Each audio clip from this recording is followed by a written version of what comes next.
Juízes, capítulo 6, versículo de número 34. Os irmãos encontraram, amém? Amém. Diz a palavra de Deus assim: Então o Espírito do Senhor revestiu a Gideão, o qual tocou a rebate, e os abiezeritas se ajuntaram após dele. Enviou mensageiros por toda a tribo de Manassés. Você pode dizer comigo: toda a tribo de Manassés. Toda a tribo de Manassés. Que também foi convocada para o seguir. Enviou ainda mensageiros a Azer. Diga comigo: Azer. E a Zebulon. Diga Zebulon. E a Naphtali, mais uma vez, Naphtali. E saíram para encontrar-se com ele. Agora leia o versículo 2 do capítulo 7 de Juízes. Disse o Senhor a Gideão: é demais o povo que está contigo para entregar os midianitas nas suas mãos.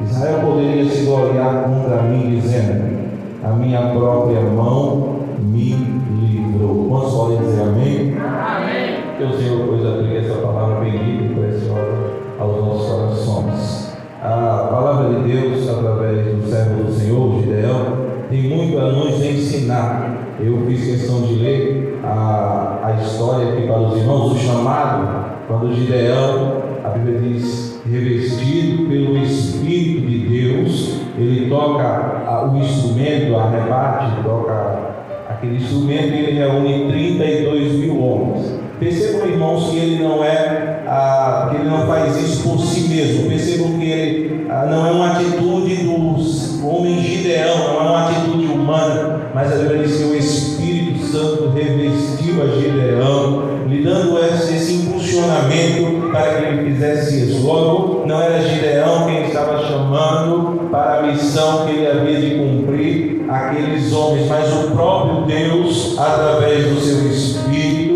estava convocando aqueles 32 mil homens. E diz a Bíblia que quando ele convocou aqueles 32 mil homens, é provável que ele tenha ficado satisfeito com aquela quantidade de pessoas que estavam ao seu redor para aquele grande confronto que ele iria ter mais à frente. Mas Deus, percebendo que aquela quantidade de homens seria um motivo para que talvez a maioria deles ou boa parte deles se exaltasse, Deus não permitiu que aqueles homens fossem consigo.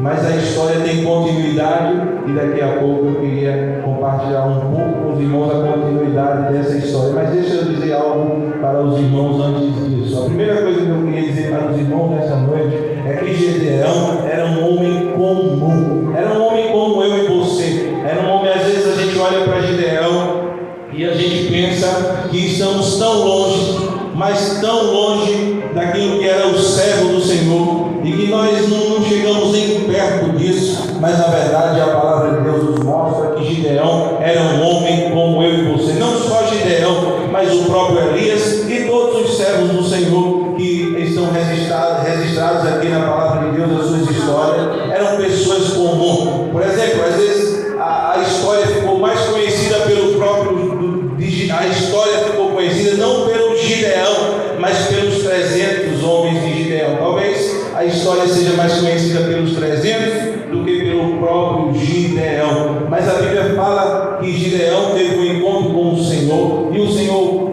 pede para que Gideão vá e liberte o seu povo das mãos dos midianitas. E diz a Bíblia que Gideão, a princípio, ele diz para o Senhor: mas quem sou eu, Senhor, para ir até o povo e libertar dos midianitas? Eu sou o menor da minha casa, eu sou o menor da minha família, eu sou o menor da minha nação. Perceba que mesmo o Senhor falando com Gideão, ele duvida, ele coloca um obstáculo àquilo que era a palavra do Senhor. Diz a Bíblia que imediatamente o Senhor diz para Gideão: Gideão, eu serei contigo e tu vais livrar os midianitas como se fosse um só homem. E diz a Bíblia que Gideão mais uma vez coloca em xeque, coloca em dúvida agora aquele que estava falando com ele. E Gideão diz: será que se é mesmo o Senhor que está falando comigo, permita que eu vá preparar uma oferta, aguarde. E ele prepara uma oferta e o Senhor aguarda Gideão, e a Bíblia diz que Gideão vem e oferece a oferta, e logo o Senhor recebe a oferta e desaparece,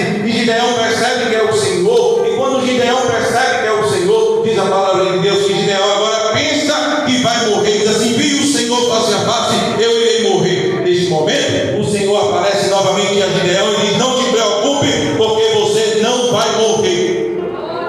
Então perceba que Gideão é como eu e como você, um homem limitado, um homem que tinha tantas limitações, que eu não tenho dúvida que se fosse um processo seletivo, Gideão não seria talvez a pessoa principal a ser escolhida. É muito provável que ele fosse reprovado. E talvez você me pergunte: por que, irmão Marcos? Porque na sua casa havia um ídolo, porque a sua família era idólatra. E diz a Bíblia que antes que Gideão fosse libertar o povo, o Senhor disse: vá até a tua casa, quebre o ídolo, restaure o altar, ofereça um novo sacrifício, e só depois disso você vai à luta. Mas sabe o que a Bíblia diz, irmãos? Capítulo de número 6, versículo 27, eu não vou ler para ganhar tempo. Diz a Bíblia que Gideão, temendo fazer o que o Senhor mandou, ele fez de noite e não de dia, porque ele estava temeroso.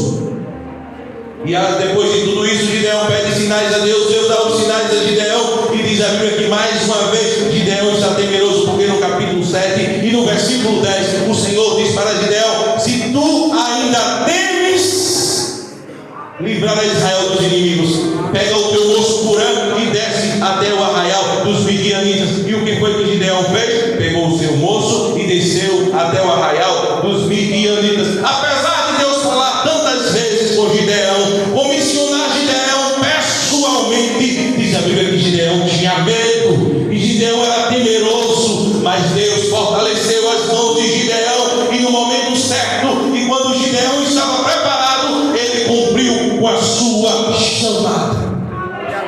Sabe o que eu quero dizer com tudo isso para os irmãos nessa noite? Eu quero dizer que Deus não nos chamou porque nós somos prediletos, que Deus não nos chamou porque nós somos especiais, que Deus não tem filho predileto, Deus não tem filho especial, Deus tem filho, e todo aquele que Ele chamou somente por um motivo: por causa da sua soberania. Os homens de Deus que mais foram usados por Deus eram extremamente humildes. Quer ver só? Moisés. Diz a Bíblia que quando Deus chamou Moisés, Moisés disse: quem sou eu, Senhor? Eu não sei falar, Senhor. Quem sou eu para ir ter com Faraó? E Deus disse: quem fez a boca, Moisés? E quem fez o surdo? E quem fez o homem? E quem fez todas as coisas? Logo vai, Moisés, até Faraó, porque eu serei contigo. Mas Moisés acreditava que não tinha condições. E quer que eu diga uma coisa? E não tinha mesmo, não. Era o Senhor que lhe dava condições para que ele cumprisse a sua missão. Quer ver outro homem que logo percebeu que não tinha condições? Jeremias. Diz a Bíblia que o Senhor diz para ele: olha, vai, Jeremias, fazer a obra. E Jeremias diz: não, Senhor, eu não passo de uma criança. E Deus diz para Jeremias: Jeremias, não digas eu sou uma criança, porque antes de você nascer, ainda no ventre de tua mãe, eu te escolhi e te constituí profeta entre as nações.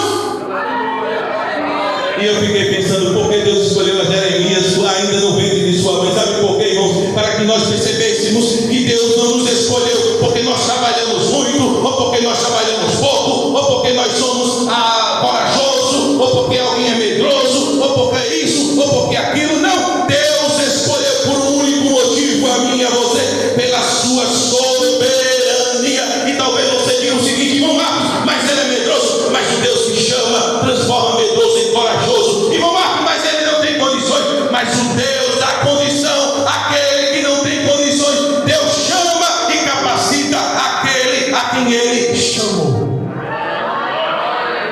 E depois diz a Bíblia que depois de preparado, depois de fortalecidas as suas mãos, Gideão cumpriu a sua missão.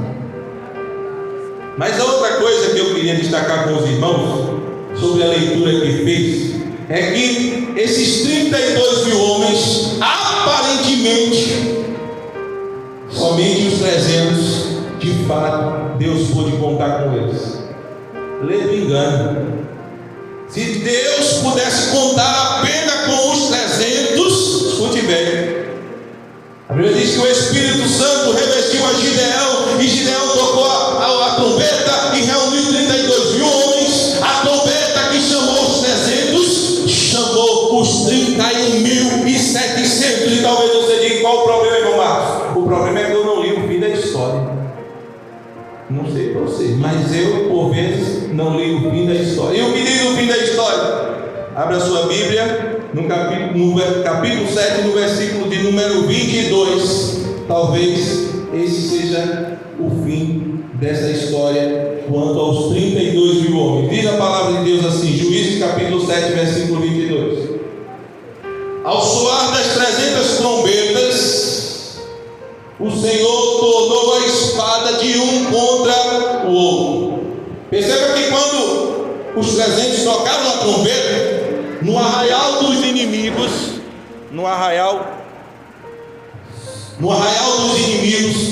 diz a Bíblia que a espada de um foi contra o outro. Ou seja, Deus confundiu o exército e um começou a atingir o outro, um começou a matar o outro, mas morreram todos.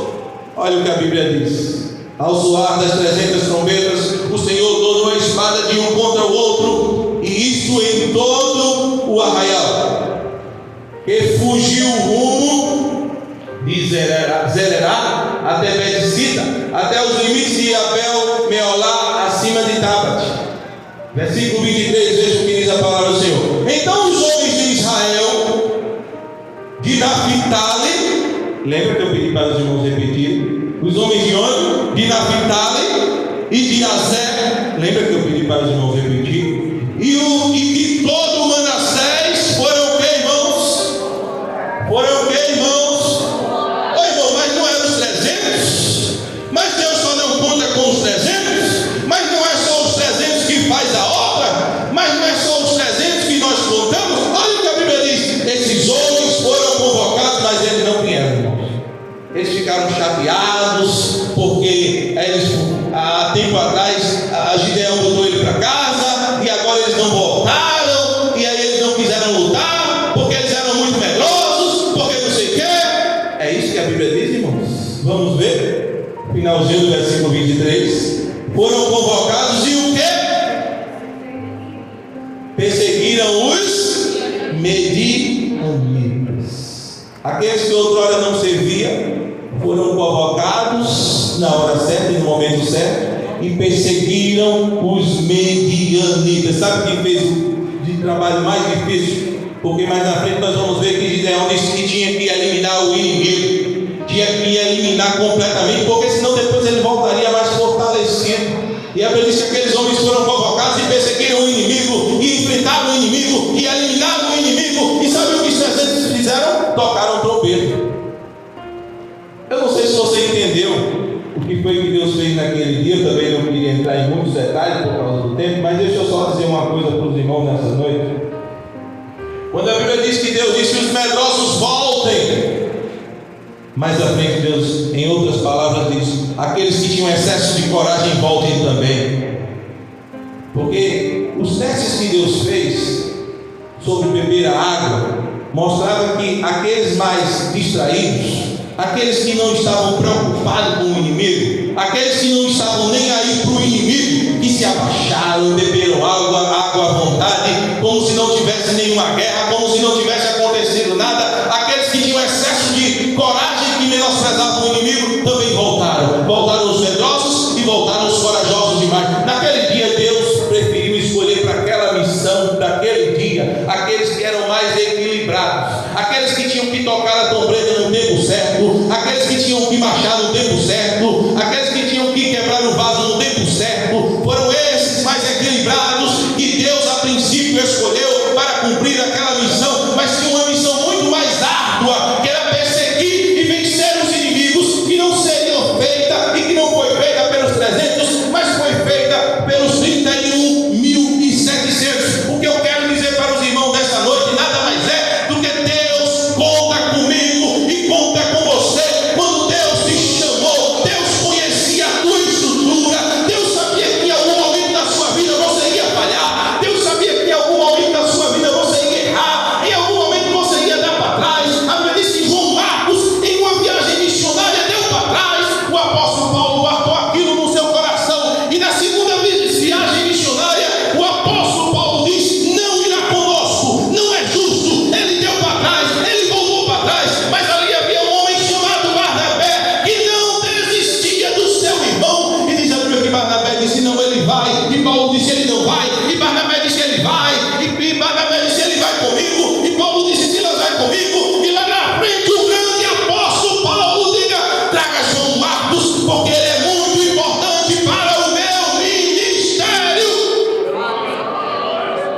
quem é João Marcos? O escritor do Evangelho de Marcos. Deixa eu dizer uma coisa para você nessa noite. A última palavra de Deus na vida de alguém que foi chamado por Ele, a última palavra é a palavra de Deus. A última palavra da tua vida é a palavra de Deus. Se Deus te chamou, fica tranquilo, Ele também se responsabiliza por você. Deus não conta com 300. Deus conta com 32 mil. A mensagem é: Deus conta com todos aqueles que foram chamados, vocacionados pelo Senhor. Sabe por quê, irmãos? Porque todas as coisas cooperam para o bem daqueles que foram chamados por Deus. Todas as coisas. E a Bíblia diz que aqueles que foram chamados por Deus, naquele dia cumpriu aquela obra. Nessa noite, eu não sei se tem alguém aqui, o nosso presbítero, o nosso dirigente, ele autorizou a fazer o apelo. Eu não sei se alguém aqui nessa noite ainda não entregou sua vida a Jesus.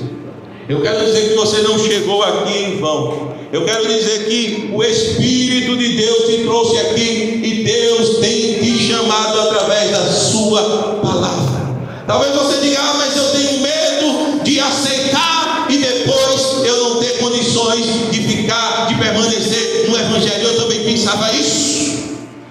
Mas o Deus que me chamou tem me fortalecido durante esses quase 28 anos na sua presença. Mas quando eu me convertei, alguém disse assim: olha, eu não dou 15 dias.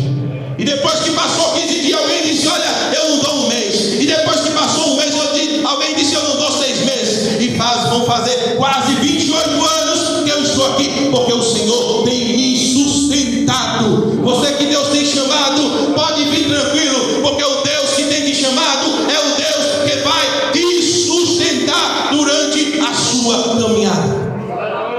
E Ele tem sustentado a cada um de nós.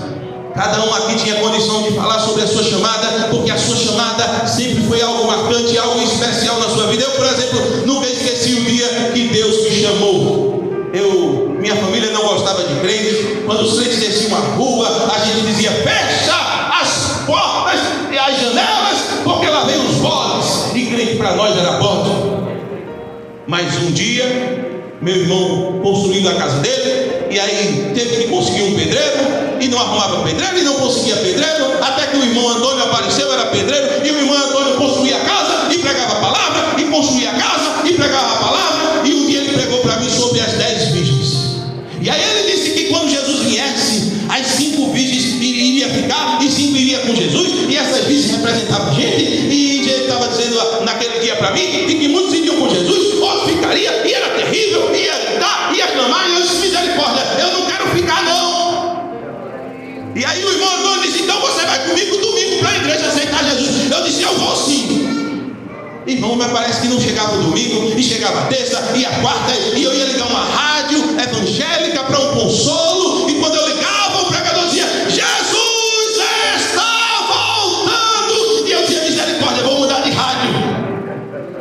E aí eu lembro que eu vinha no ônibus ali, em Afogados, e tinha de dia ainda um calor medonho, um irmão lá com paletó pregando. Eu inventei de abrir o vidro, e quando eu abri, o irmão dizia: eu sinto que Jesus pode vir hoje. Eu digo: misericórdia, não vem hoje não, Jesus, deixa dar domingo. E o domingo chegou, e o irmão Antônio veio, e quando o irmão Antônio bateu, já vi as pisadas, e já abriu o portão, e disse: vamos embora, irmão Antônio, que esse domingo demorou que só. E eu cheguei na igreja ali na UR1, e quando eu cheguei ali na UR1, abri aí o irmão Antônio comigo, eu sentado, muita gente. Daqui a pouco o pregador foi pregar, e o pregador disse: abra sua Bíblia em Mateus 25, e lá veio o pregador com a história de 10 virgens. Eu disse: misericórdia, esse irmão combinou com esse outro, só pode ter sido. Foi não, irmão, o Espírito de Deus que estava na vida de um, estava na vida do outro também, e está aqui nessa noite, e te chama. E daqui a pouco o irmão disse: quem quiser aceitar Jesus, vem agora entregar sua vida a Jesus. Levanta uma mão. Eu levantei as duas, saí correndo, empurrando gente, cheguei lá na frente. Quando o irmão orou, no meu coração eu disse: agora Jesus pode vir, porque eu já estou preparado. Cheguei em casa contente, fui dizer para minha mãe: mãe, a senhora não sabe, eu fui para a igreja e agora eu sou crente. Minha mãe olhou para